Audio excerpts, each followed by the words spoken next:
Les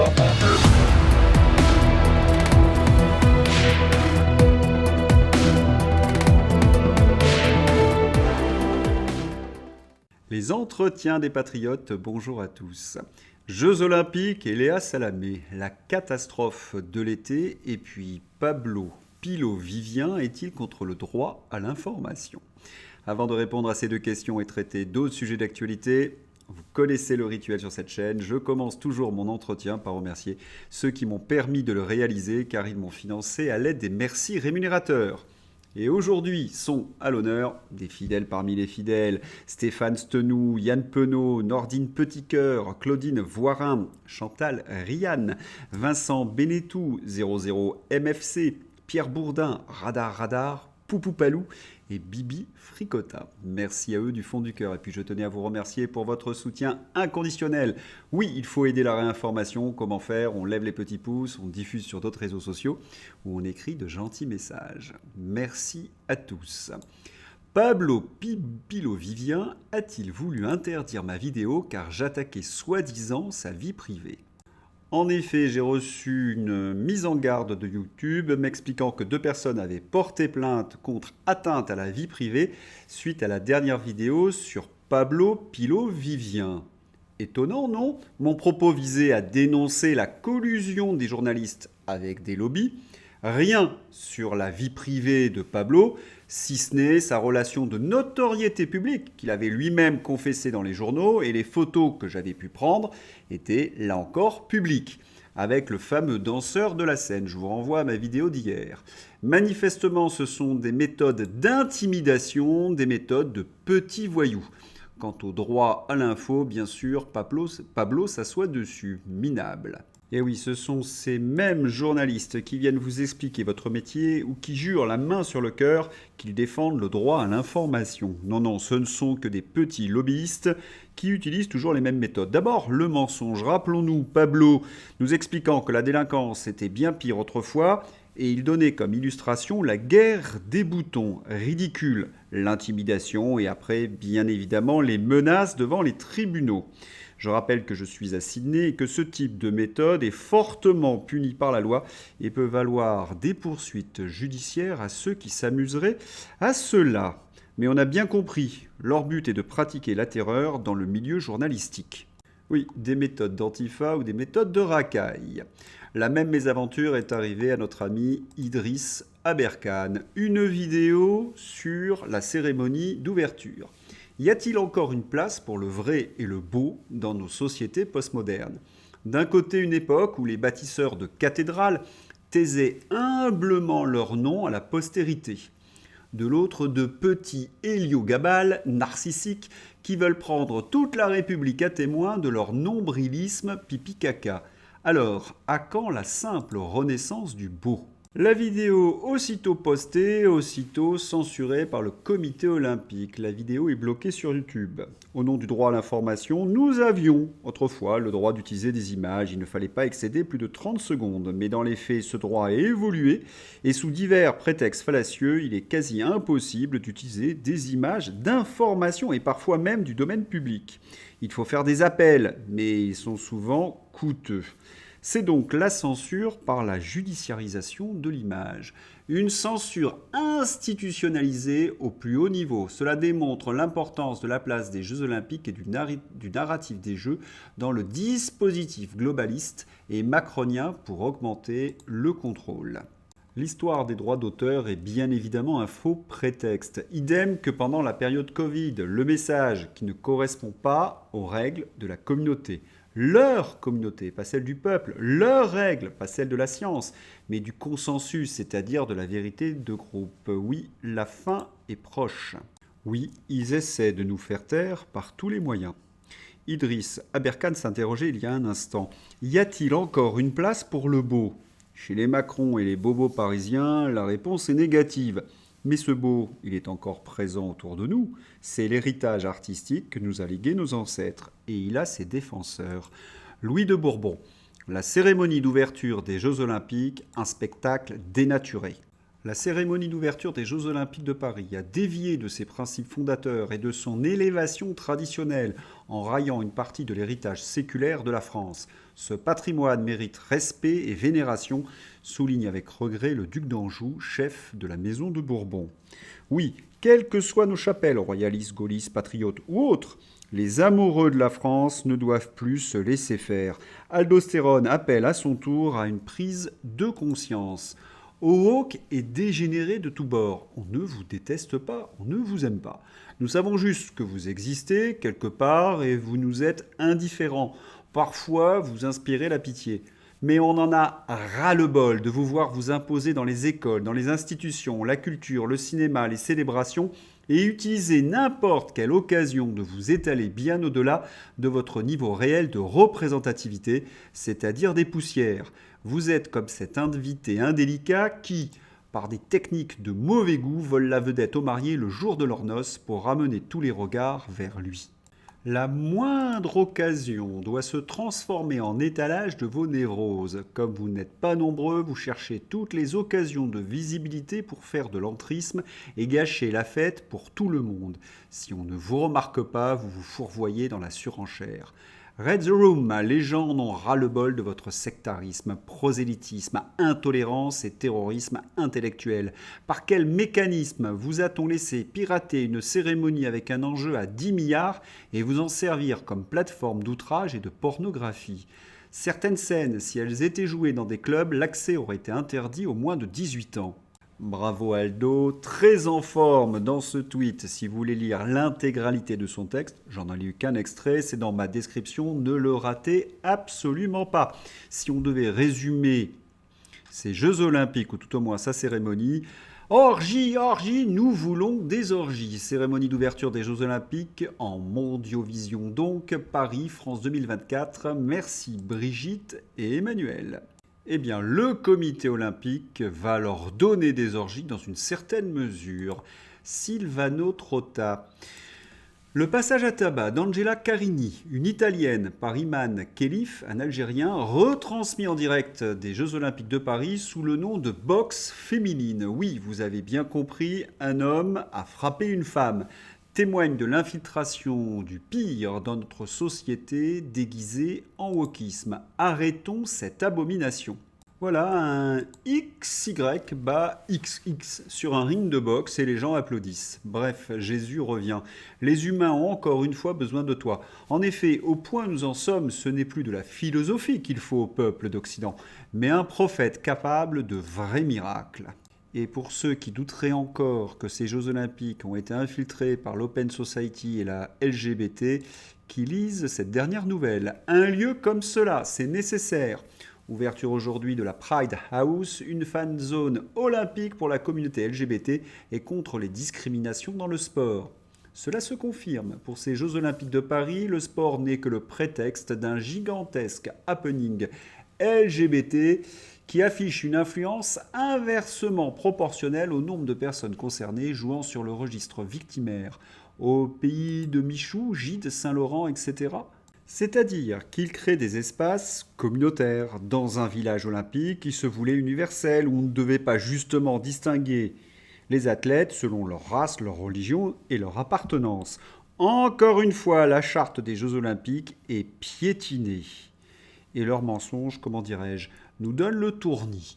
Le monde se moque du monde. Après avoir écrit la présence de drag queen recréant la scène, voilà que la scène n'a rien à voir. Un co-auteur, 2 participants et le diffuseur de la cérémonie d'ouverture l'ont pourtant cité.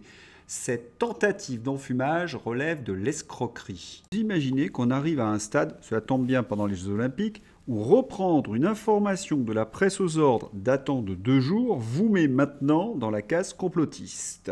Là, c'est vraiment la panique chez les journalistes aux ordres, d'autant plus que le monde entier a bien vu que c'était une scène.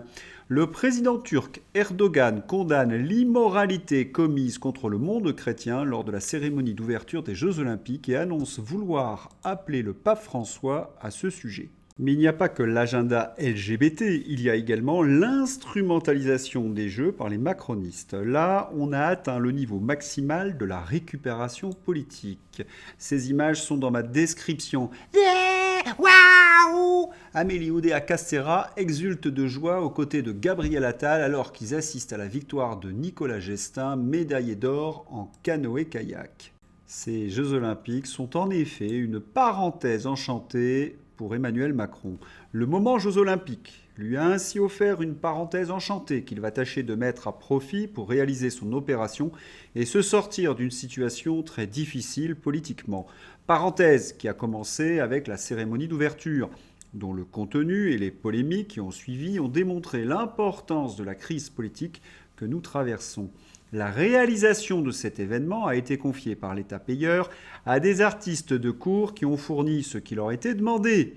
Une succession de tableaux plus ou moins réussis, entrecoupés de séquences dans le plus pur style woke, pour envoyer un message clair.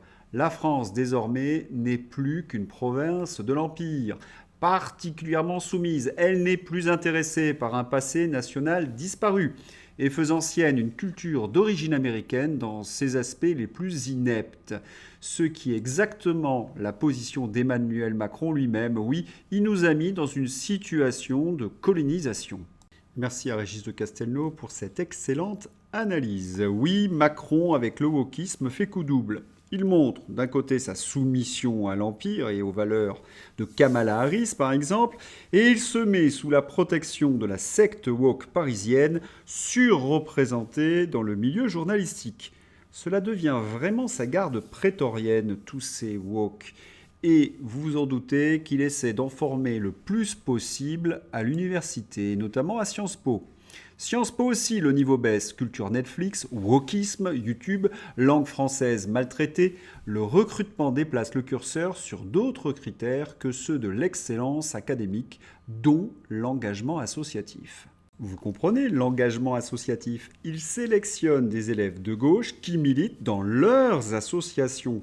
Avant, pour entrer à Sciences Po, il fallait réussir la fameuse dissertation de culture générale, qui était très difficile. Et là, c'est sur dossier. Mais il y a un petit hic parce que Sciences Po forme les futurs cadres de la nation. Et ces élèves woke, ce sont d'authentiques ânes, dixit les profs de Sciences Po de droite. Encore un scandale démocratique XX ou XY. Puisque je parlais d'âne et de bourrique, ma transition est toute faite avec Léa Salamé. Léa Salamé, lors d'une interview chez Combini. Moi, mon obsession le matin sur Inter, par exemple, c'est qu'il y a un moment. Ce n'est pas d'aller chercher, déceler la vérité.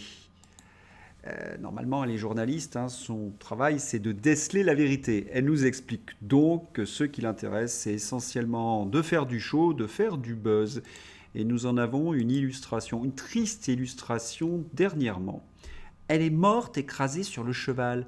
C'était le rêve de votre fille d'aller aux Jeux Olympiques 2024. Quand elle meurt, Madame la mère, avec ce cheval responsable de sa mort. Le manque de tact de Léa Salamé dans ces questions brutes de décoffrage, c'est violent. Léa Salamé, c'est donc cette journaliste, en tout cas qui se prétend journaliste, qui rappelle à la mère d'une cavalière tuée lors d'un entraînement le décès de sa fille. Quelle belle histoire! Pensez, le cheval est désormais médaillé olympique. Attendez, le père de Léa, c'est pas le représentant de l'Open Society, Soros, au Liban? Cela doit un peu aider pour devenir journaliste, non? Enfin, il me semble que c'est en train de se voir. Et puis, dans les émissions de Léa, il y a un fil directeur, les femmes maltraitées. Après Marion Maréchal comme victime d'un passage à tabac dans sa dernière émission, l'invité d'hier, c'était Joe Star, le multirécidiviste de la violence conjugale et familiale. Ah oui, Léa se prétend journaliste et féministe. Quant aux compagnons de Léa Salamé, Juste Milieu nous confirme, oui, Gluglu a bien voté pour Pustula. Union européenne toujours, et voilà, c'est confirmé. Macron va reconduire le commissaire à la censure, Thierry Breton, à la Commission européenne.